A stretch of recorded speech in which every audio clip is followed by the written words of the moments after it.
Muy buenos días, muy buenas tardes, muy buenas noches. Que el Señor te bendiga. Soy Marcos David Ábalos Gómez, pastor evangélico en Salta Capital, Argentina, y graduado del Instituto Bíblico Filadelfia Sur. Hoy vamos a ver un tema especial, el cual es el libro de Daniel capítulo 6, que es la historia de Daniel en el foso de los leones. Y antes de comenzar la enseñanza de hoy, como siempre lo venimos haciendo, lo primero que vamos a hacer es orar, porque inclusive en esta enseñanza del día de hoy vamos a ver la importancia que tiene la vida de comunión con Dios, una vida de oración. Entonces, con mucha mayor razón, vamos a iniciar el día de hoy orando y buscando presencia de Dios. Bueno, los consejos, como siempre digo, consejos para estudiar son: primero orar, segundo leer la Biblia. Ideal es que siempre puedas leer tu Biblia y todos los capítulos y todas las enseñanzas que se van dando, que siempre puedas corroborar con el texto bíblico, porque nada de lo que nosotros estamos hablando es en base a simples palabras, sino que todo lo que nosotros hablamos es en base a la palabra de Dios, y cada uno de los creyentes tiene que cerciorarse y verificar que la información que da el profesor, que da el pastor, que da la enseñanza, esté en la palabra de Dios. Y bueno, todos aquellos que forman parte del Instituto Bíblico Filadelfia, se les ha entregado un manual, el libro de Daniel. También pueden ir a ese manual. Así que vamos a comenzar esta clase el día de hoy, y vamos a comenzar orando. Bendito Dios y Padre nuestro, gracias te damos, Señor, en esta hora. Gracias, Señor, porque podemos disponernos a estudiar tu palabra en este momento, y te pedimos que seas tú, bendito Señor, trayendo el entendimiento y la comprensión de las Escrituras. Así como está escrito en tu palabra en San Juan 14:26, el Consolador, el Espíritu Santo, será quien enseñará todas las cosas, pero también dice, nos recordará todo lo que tú has dicho.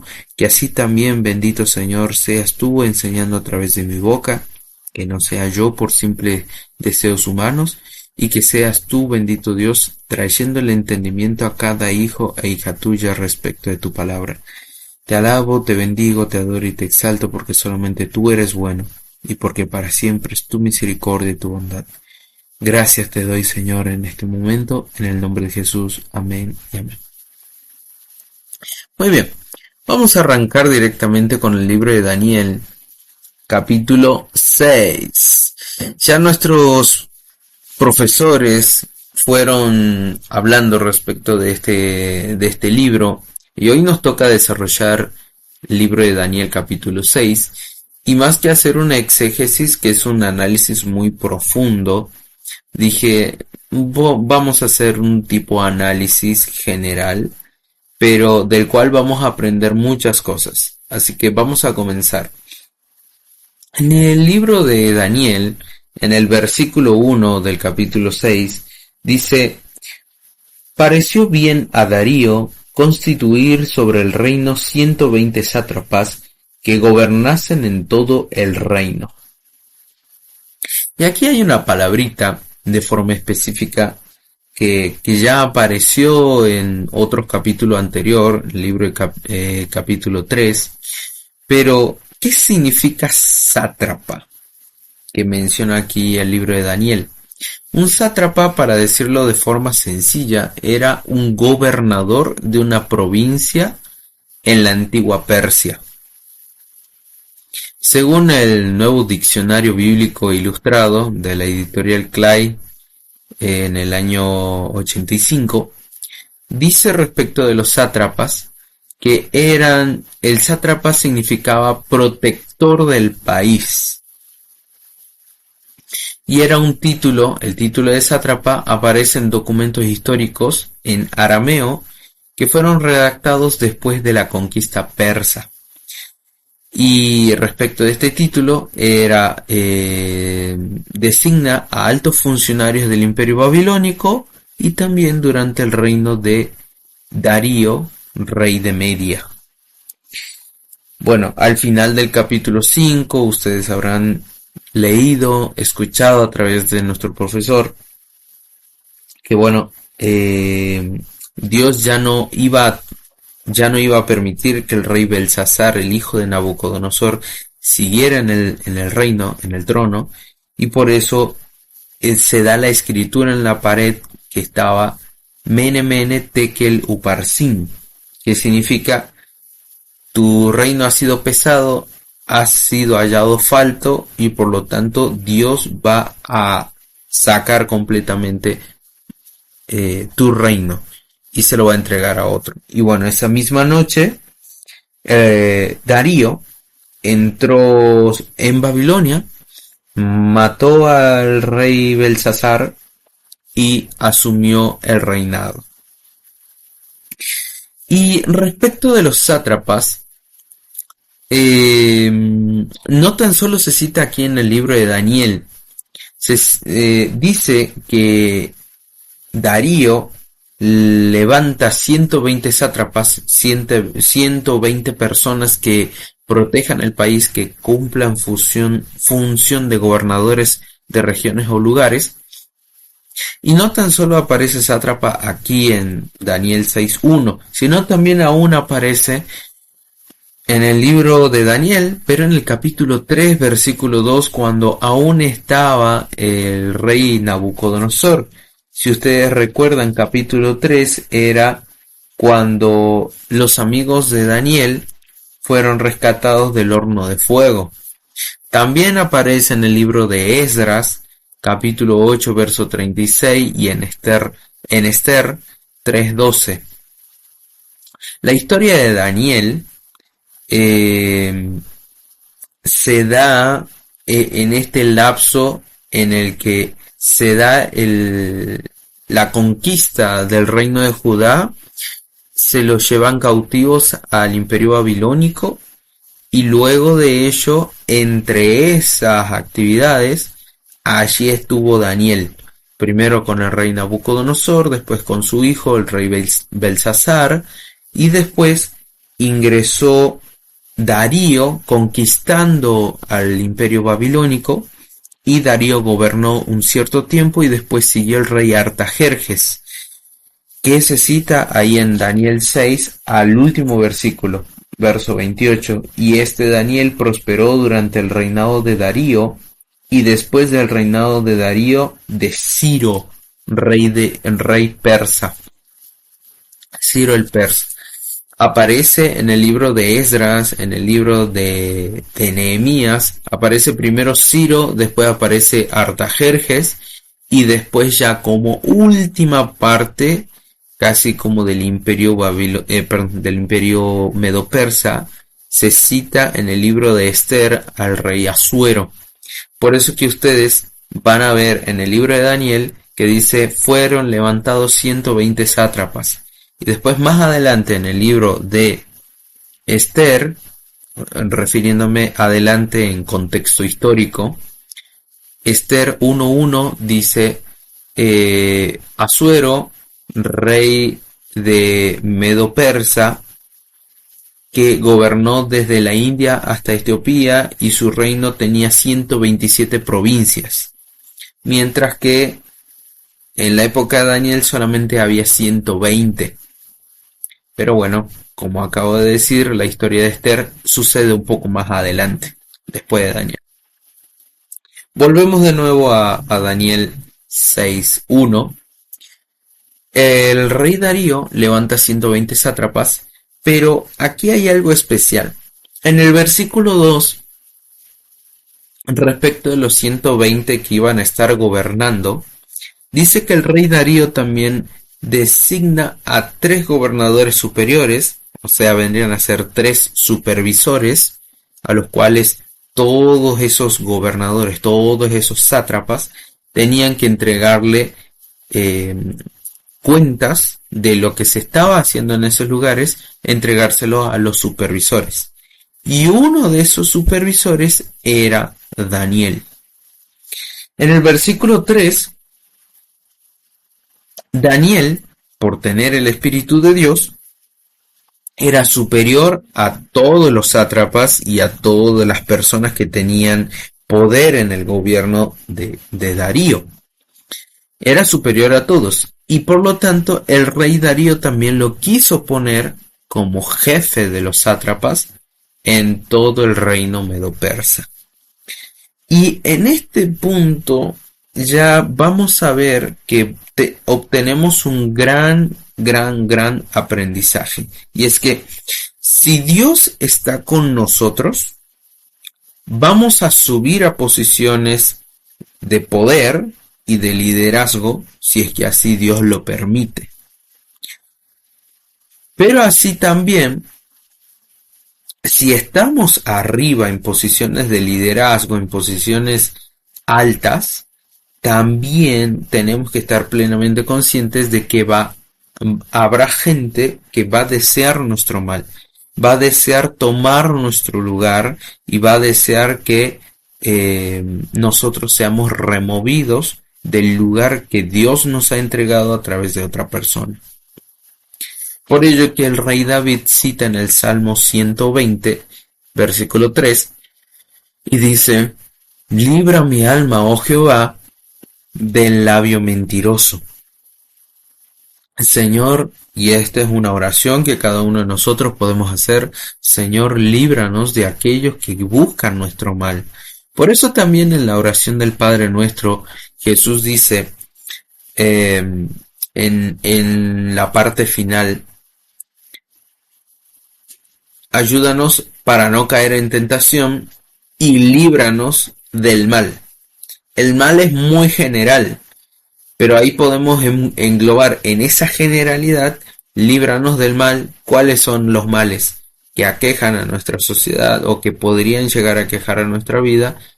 El mal respecto de alguna enfermedad, un accidente, gente que busca nuestro mal, que está planeando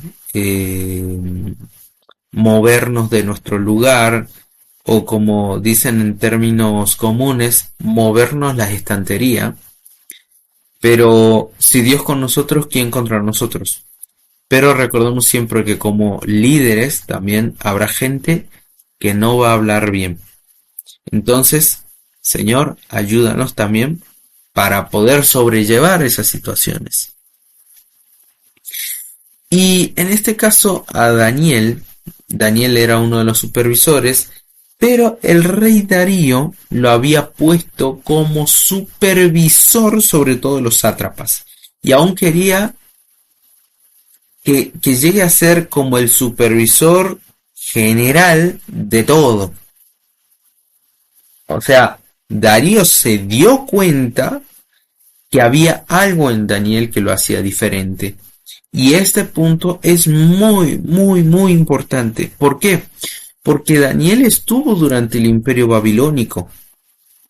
Nuevo rey, nuevo gobierno, nuevas personas también que iban a entrar a dirigir. Sin embargo, vemos cómo Daniel, aún perteneciendo al gobierno anterior, se mantuvo su vida, no le hicieron daño, no se la quitaron, y es más, formó parte del nuevo gobierno que había entrado en vigor.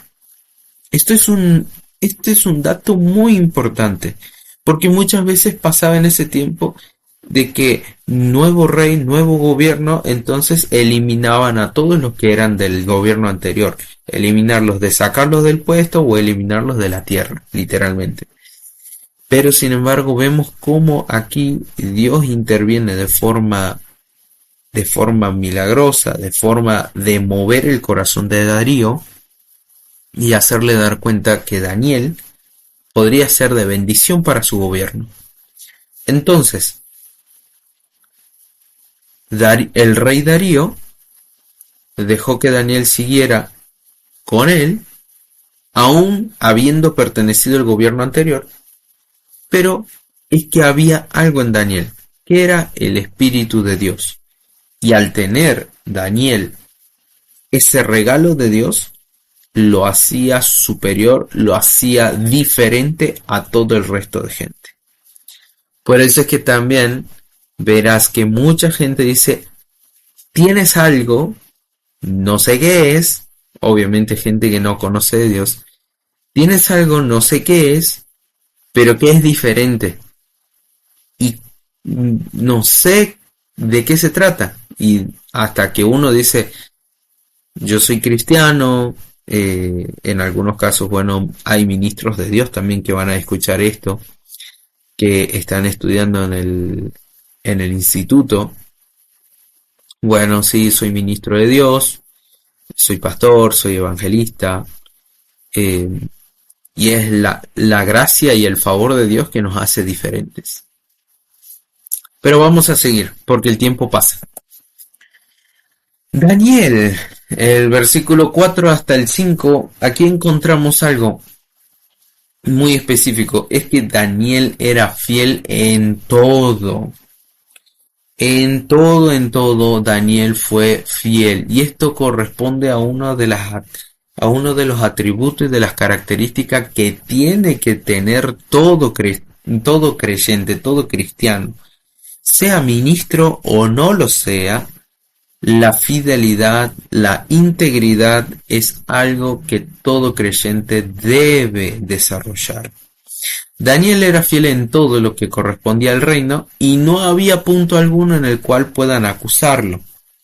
Justamente aquí ya empezaron a ver la actitud de Daniel y dijeron, ¿en qué lo podemos agarrar para acusarlo delante del rey para que lo saque?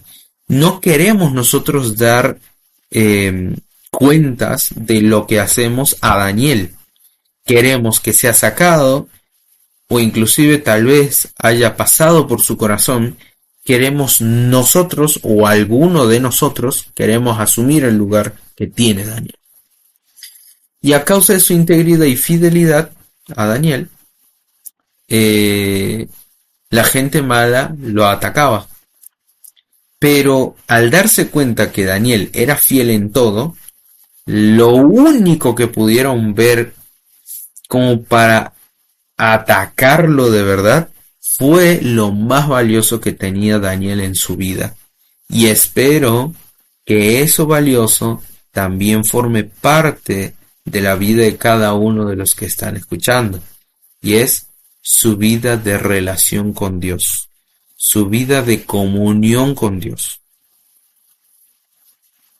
¿Cómo lo vamos a atacar a Daniel? No podemos atacarlo por su vida, porque es una persona recta, justa, intachable. ¿Cómo lo podemos atacar?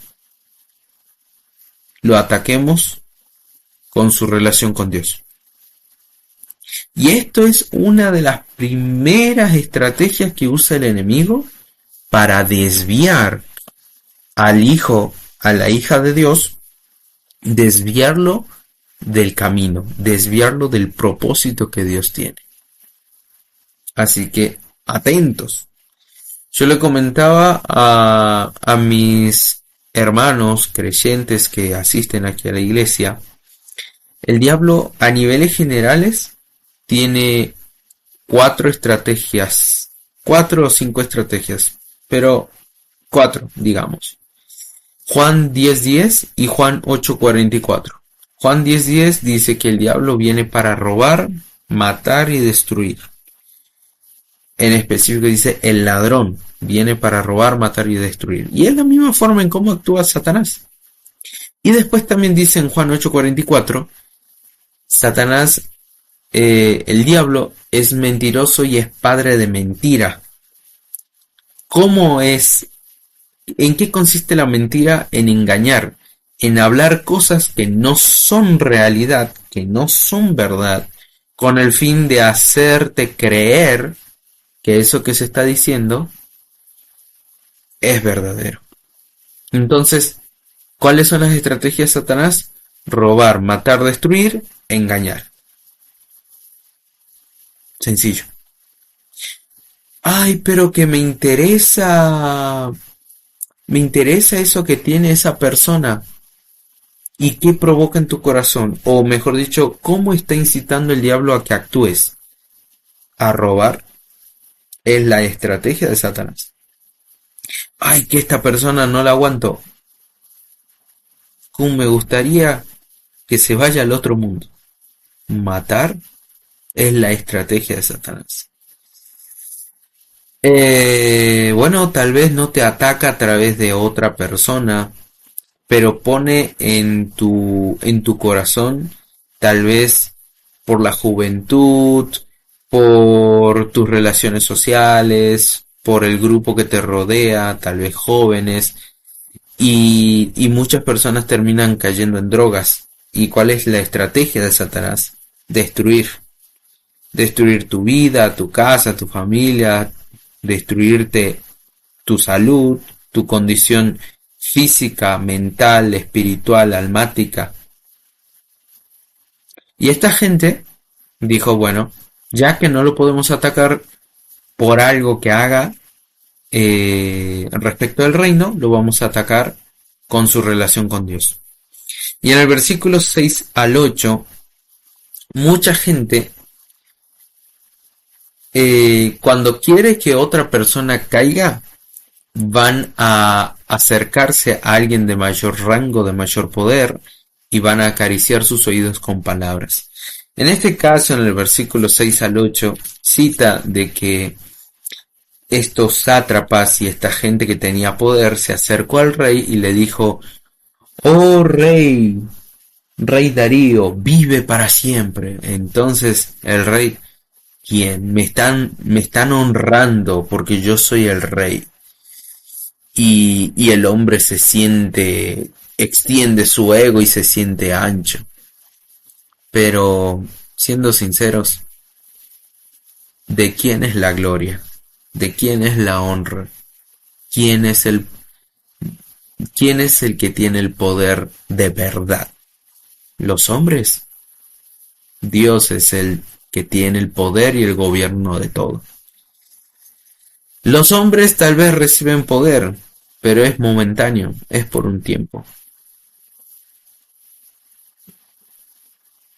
Versículos 6 al 8, bueno, continuamos. Y en este texto también encontramos que la ley que piden estos sátrapas que el rey haga su promulgación era una ley del tipo soberbia y altanera, porque menciona el texto bíblico que ellos le dijeron que nadie pueda pedir a ningún otro Dios, que no pida a nadie, sino solamente al rey. Entonces el rey dijo: "Me gusta que me pidan a mí de forma específica, está bien, pero a la vez, ¿para qué estaban los supervisores que había puesto el mismo rey? ¿Para qué estaba el poder hacer el trato con el par? No había que ir directamente al rey. Sin embargo, le dijeron: no, que solamente te pidan a ti, oh rey, para que honren al rey". Y continúa la historia de que el rey se dejó llevar, publicó el edicto, pero sin embargo, ¿cuál fue la reacción de Daniel? Él se mantuvo firme en sus convicciones y en mantener su relación de intimidad con Dios de forma intacta. ¿Y qué es lo que hacía? Oraba. Oraba 3 veces al día, se mantenía en constante comunión con Dios. Y aquí va una gran pregunta: ¿cuántos de nosotros hacemos lo mismo? ¿De estar orando constantemente? Es una pregunta que tienes que responderte tú mismo. Del versículo 14 al 15, el rey Darío, al enterarse de que Daniel oraba a Dios, esta noticia le pesó en el corazón, porque la gente que buscaba el mal de Daniel habló con el rey y le dijo: "Rey, Daniel está haciendo lo contrario a lo que tú dices. Y por cuanto tú has sellado con tu anillo y has promulgado la ley medo-persa, esa ley se tiene que cumplir, porque así es la ley". Entonces al rey le pesó en su corazón el enterarse que Daniel estaba haciendo tal cosa. Se entristeció y se dio cuenta de la maldad que hubo detrás de la promulgación de la ley. Dice el texto bíblico también que el rey Darío pensó hasta la tarde en cómo librar a Daniel, pero no halló la forma, y además la gente, los sátrapas, decían: la ley es de cumplimiento obligatorio. Por lo tanto, lo que implicaba era que tenían que ejecutar a Daniel al terminar el día. Y en los tiempos bíblicos, el día comenzaba cuando caía el sol. Cuando el sol caía, comenzaba un nuevo día. Por eso que en Génesis capítulo 1, en Génesis capítulo 1 dice: y fue la tarde y la mañana un día. Porque se toma de que el día comienza a partir de la caída del sol. Y continuamos. El versículo 16 menciona que el rey Darío dijo: está bien, vamos a tener que traer a Daniel, y se va a tener que hacer conforme a la ley. Darío sabía que Daniel,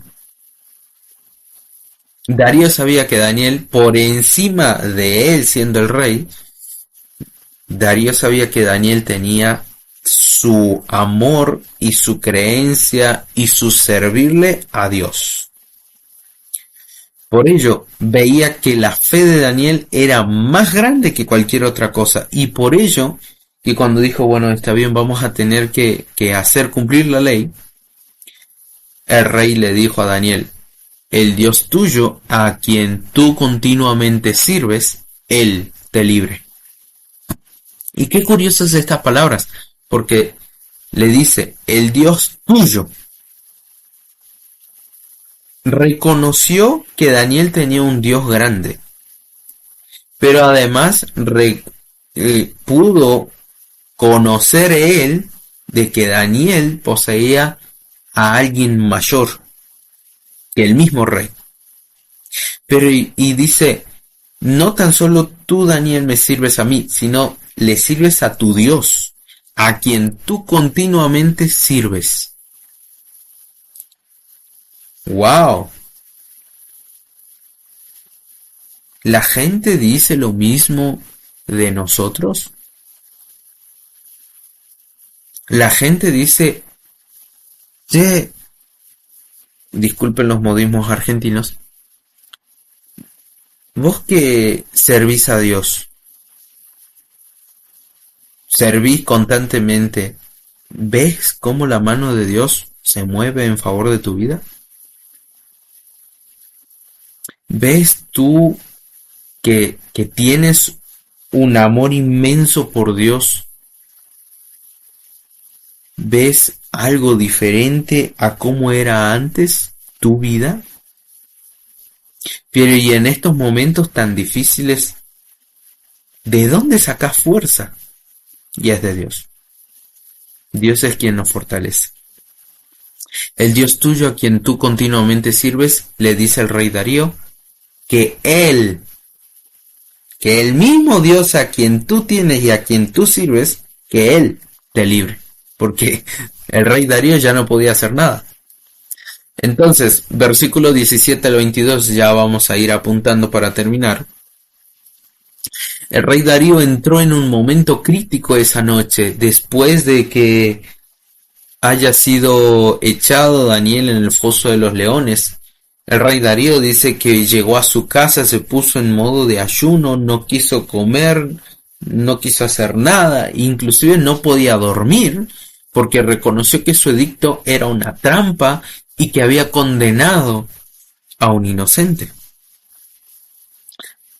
Y en la mañana fue el primerito que fue al foso de los leones y le preguntó: Daniel, el Dios a quien tú sirves, Él te ha librado del foso Él te ha librado de los leones. Y aquí hay algo especial en el versículo 22. Por eso puse allí, lea atentamente. Daniel le responde al rey y le dice, mi Dios, nuestro Dios. Fíjese, mi Dios envió su ángel, el cual cerró la boca de los leones para que no me hiciesen daño, porque ante él fui hallado inocente, y aun delante de ti, oh rey, yo no he hecho nada malo. Amén. Fíjense cómo fue la intervención de Dios. Dios intervino en la vida de Daniel, guardando su vida de los leones, pero dice que fue mediante un ángel. Nosotros en algún momento en la iglesia y bueno, a través de la palabra podemos ver un ángel es un mensajero, pero los ángeles también son ministros de Dios que están encargados de hacer cumplir las órdenes de Dios. Los ángeles en el Antiguo Testamento, también en parte en el Nuevo, podemos encontrarlos como que los ángeles pueden influir sobre el mundo natural y el mundo espiritual, obviamente. ¿Por qué digo en el mundo natural? Los ángeles no están sujetos a leyes naturales, ellos pueden personificarse, aparecer y desaparecer a gusto y placer. Por ejemplo, personificarse la historia de Lot. Los dos ángeles entraron en Sodoma y fueron a visitar a Lot y compartieron con él como si fuesen seres humanos. Sin embargo, eran ángeles. Después, aparecer y desaparecer, por ejemplo, en la historia del papá de Sansón, el ángel que apareció le dijo, no, yo no voy a comer nada, ofrece tus sacrificios a Dios. Y dice que de repente todo el sacrificio o sea, las ofrendas que había presentado delante de Dios en la presencia del ángel, el ángel subió en medio de la llama de fuego y apareció y desapareció a gusto y placer. En el Nuevo Testamento también podemos encontrar, por ejemplo, ángeles. Un ángel fortaleció a Jesús cuando él estaba orando en Getsemaní, antes de ser llevado a la muerte. También se menciona, por ejemplo, lo de la situación de que la burra de Balaam, en el Antiguo Testamento, la burra de Balaam vio al ángel y por cuanto lo vio después se alejó del camino. Y bueno, ahí al final todos conocemos la historia que la burra habló para llamarle la atención al profeta y que ahí recién se abrieron los ojos del profeta y vio al ángel. Pero no nos vamos a poner a hablar de angelología en este momento, sino que nos tenemos que centrar en la palabra. Pero fíjese de forma específica cómo Dios actuó. Dios actuó enviando un ángel para que haga algo. Pero nuestra oración a quién es destinada, a quién la dirigimos, es a Dios. Mi Dios envió a su ángel, el cual cerró la boca de los leones. Un ángel, un ser espiritual, influyó sobre el mundo natural y en este caso sobre los animales.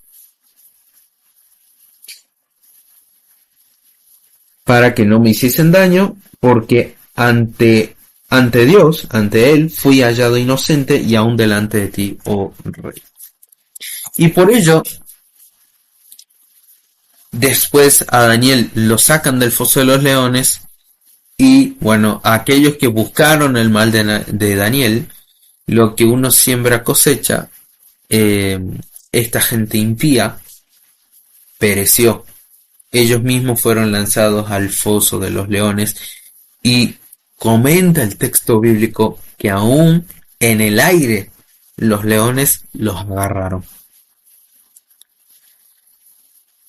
Y termina este capítulo diciendo algo especial. Versículo 26 al 28. pero versículos 26 y 27 lo he resumido de esta manera, como el rey Darío dice: adoren al Dios de Daniel, porque Él es Dios viviente y permanece para siempre. ¡Wow! Grandes palabras de un rey, que para ser un rey gentil fueron palabras específicas y precisas. Adoren al Dios de Daniel, adoren al Dios de Daniel, porque Él es Dios viviente y permanece para siempre. Él salva y libra y hace señales y maravillas en el cielo y en la tierra. Él ha librado a Daniel del poder de los leones. Y así como Dios libró a Daniel del poder de los leones, también puede librarte a ti, a tu familia, a la gente que tienes en tu iglesia. Puede librar aún a los que tú predicas en las calles, les compartes de la palabra. Así como Dios libró a Daniel de esa situación tan estresante, de una situación que uno no encontraba salida. Así como Dios obró en la vida de Daniel, así también puede obrar en tu vida, en tu casa, en tu familia, en aquellos a quienes les predicas la palabra de Dios y que reciben la palabra de tu parte. Esa es una de las esperanzas benditas que tenemos, porque el Señor es Dios Todopoderoso, y así como actuó en la palabra, así también puede actuar hoy. Así que mi hermano, mi hermana, que el Señor te bendiga, y te dejo con esta enseñanza. Tú tienes que confiar, tienes que tener fe en Dios, una fe tan grande que a pesar de que el gobierno te diga: no puedes hacer esto, no puedes tener una relación con Dios, no se pueden juntar a leer la palabra, o tal vez prohíban el mensaje de la Biblia, tú tienes que mantenerte firme. Es preferible obedecer a Dios antes que a los hombres. Y mi fe en Dios es más grande que todo lo que pueda decir el resto de gente. Yo prefiero creer y confiar en Dios, porque sé que de Él voy a tener recompensa. Que el Señor te bendiga grandemente, que la paz sea contigo, y grandes y muchas bendiciones. Bendiciones. Adiós.